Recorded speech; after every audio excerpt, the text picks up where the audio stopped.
మొన్న ఎవరో అంటున్నాడు, నీకు తెలియదండి చేతబడి నోటు ఉంది, ఏ బడిది చేతబడి ఎక్కడ బడి మా చెప్తే మేము జాయిన్ అవుతాం కదా ఆ బడిలో. ఏం మరి ఇంతవరకు నాకు ఎవడో ఆ ప్రాసెస్ చెప్పలేదు, బుక్ కూడా దొరకలేదు. చాలా సార్లు నేను బుక్ స్టాల్స్ లో కూడా వెతికాను, ఎక్కడ బుక్స్ లేవు. ఒకవేళ ఎవడైనా బుక్ రాసినా ఆ థియరీ తప్పు అని చెప్పి నిరూపిస్తాను నేను. గాలి మాటలు చెప్పకూడదు, ఏదైనా థియరీ ఉందంటే దానికి ప్రూఫ్ ఉంటుంది, ఆ ప్రూఫ్ ప్రకారం అది నిజ నిర్ధారణ జరగాలి. అబో 15 సంవత్సరాల నుంచి పిలుస్తున్నాను, ఈ చేతబడి చేసేవాళ్ళు ఎవరైనా ఉన్నారేమో, చెయ్యండి రా బాబు నాకు. ఇప్పుడు దాకా వచ్చిన వాళ్ళు లేడు, చేసిన వాళ్ళు లేడు. పోనీ ఎవడైనా మహా గొప్ప వైద్యుడు, భూత వైద్యుడు ఉన్నాడంటే పోనీ వెళ్దాం పదండి.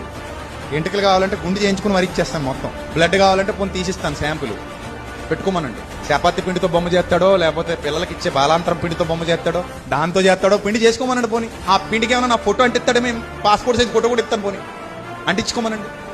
చేయమనండి, నాకు ఏం చేస్తారో చేతబడి. అంతా ఉట్టిదే. మీరు నమ్మితే మీ మనసులోనే ఉంటుంది, అంత దరిద్రం మీ మనసులోకి ఎక్కిస్తారు వాళ్ళు. మీరు దాన్ని తృణీకరిస్తే దైవ శక్తి ముందు ఏ శక్తి పనికిరాదు.